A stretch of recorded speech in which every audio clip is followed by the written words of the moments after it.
नमस्कार, हमारे एलोमिस्ट्री के चैनल में आप सभी का स्वागत है।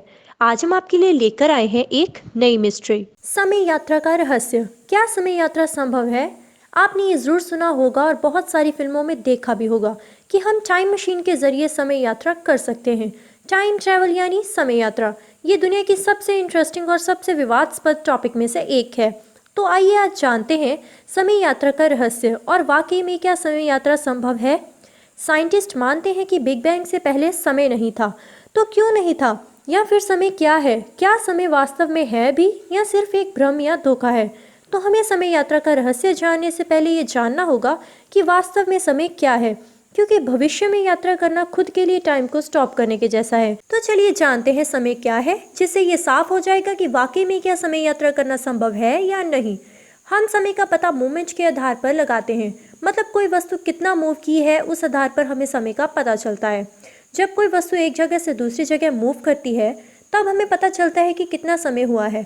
वो वस्तु पृथ्वी, सूरज या घड़ी की सुई हो सकती है, या फिर बैटरी से चलने वाली एक डिजिटल क्लॉक भी हो सकती है जिसमें उसके बैटरी के इलेक्ट्रॉन मूव करते हैं। यदि आप एक मैथ के स्टूडेंट हैं और फिजिक्स केमिस्ट्री को अच्छे से पढ़े हैं तो आप भली भांति समझ पा रहे होंगे कि मैं क्या कह रही हूँ। तो इस तरह से हम मूवमेंट के आधार पर समय का अनुमान लगाते हैं, और हमने अपने हिसाब से इस मूवमेंट को एक नाम भी दे दिया है कि घड़ी की सुई यदि इस जगह से उस जगह जाएगी तो 1 घंटे हो जाएंगे, या जब सूरज निकल के डूब जाएगा तो 1 दिन हुआ, और पृथ्वी सूरज का एक चक्कर लगा लेगी तो 1 साल। तो इस तरह से हमने घड़ी की सुई से लेकर अंतरिक्ष में हो रही मूवमेंट को हमने समय का नाम दे दिया है। तो इस तरह से समय यानी टाइम असल में चीज़ों की ही मूवमेंट है, जिसे हम स्पेस टाइम कहते हैं। वॉच, इस पूरे ब्रह्मांड में हर चीज़ अपनी जगह से मूव हो रही है, फिर वो भले ही 1 साल में 1 सेंटीमीटर के करोड़वें हिस्से जितनी ही मूव क्यों ना हो, लेकिन वो वस्तु मूव हो रही होगी। और जब कोई चीज़ मूव होती है तो वो चीज़ घिसती है, और जब वो घिसती है तो एक समय के बाद घिस के वो नष्ट हो जाती है। उदाहरण ले तो जब आप अपनी चप्पल को पहन के चलते हैं तो वो चलने यानी मूवमेंट के कारण एक समय बाद घिस के खत्म हो जाती है। वैसे ही जब हम इंसान जिंदा होते हैं तो हमारे शरीर के सेल्स और मॉलिक्यूल्स मूव होते हैं और वो घिसते रहते हैं, और वो एक दिन इतने घिस जाते हैं कि हम बूढ़े हो जाते हैं, और एक समय के बाद हमारा वजूद खत्म हो जाता है। अगर हम चप्पल को पहने ही ना और अगर अपने शरीर को किसी तरह फ्रीज कर सकें तो हम इसे लंबे समय तक टिका सकते हैं, लेकिन ज़्यादा समय तक नहीं, क्योंकि पड़े पड़े भी तो उसके अंदरूनी एटम्स एंड मॉलिक्यूल्स तो मूव करेंगे ही। और इस तरह मूवमेंट के होने से, या यूं कहें कि समय के बीतने से, उसका नाश तो होगा ही। इसलिए उसे ये लगेगा कि समय बहुत ही धीमी रफ्तार से बह रहा है, और वो समय की हमारी परिभाषा से कभी एग्री ही नहीं करेगी, क्योंकि उसके लिए बाकी दुनिया की मूवमेंट्स बहुत ही स्लो हैं। वहीं एक कछुए की मूवमेंट हमसे भी बहुत धीमी रहती है, इसलिए वो 200 से 300 साल तक जिंदा रह सकता है। तो इस तरह सभी जीवों की अंदरूनी फिजिकल और न्यूरोलॉजिकल मूवमेंट के आधार पर उनका जीवन काल होता है।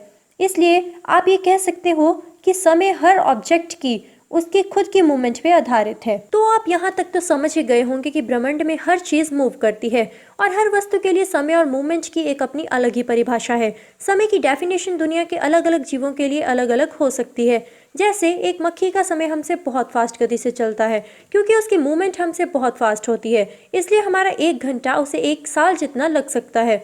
हमारे 1 घंटे में वो अपने जीवन के एक बड़े हिस्से को जी सकती है, और हम उसकी फास्ट मूवमेंट के कारण उसे पकड़ भी नहीं पाते, क्योंकि हमारी मूवमेंट उसके मूवमेंट के आगे बहुत धीमी है। एक मक्खी का जीवन बहुत ही कम यानी कुछ ही दिनों का होता है। इसलिए कई ग्रंथ कथाओं में देवताओं के समय को हमारे समय से अलग बताया गया है, और ब्रह्मा जी का एक दिन हमारे 4 युगों के बराबर बताया गया है। और ये माइथोलॉजी हर एक संप्रदाय में हो सकती है, लेकिन सच बात तो ये है कि समय के इस इल्यूशन को विज्ञान भी साबित कर चुका है। जब हम भूतकाल या इतिहास के बारे में सोचते हैं, तब आपने सोचा है कि हम क्या सोचते हैं? तब हम वास्तव में समय के बारे में नहीं बल्कि बदलाव के बारे में सोचते हैं, और बदलाव चीजों की मूवमेंट की वजह से आता है, और चीजें ग्रेविटी, एटमॉस्फेयर या ऊष्मा अथवा क्वांटम फोर्सेस की वजह से मूव करती हैं।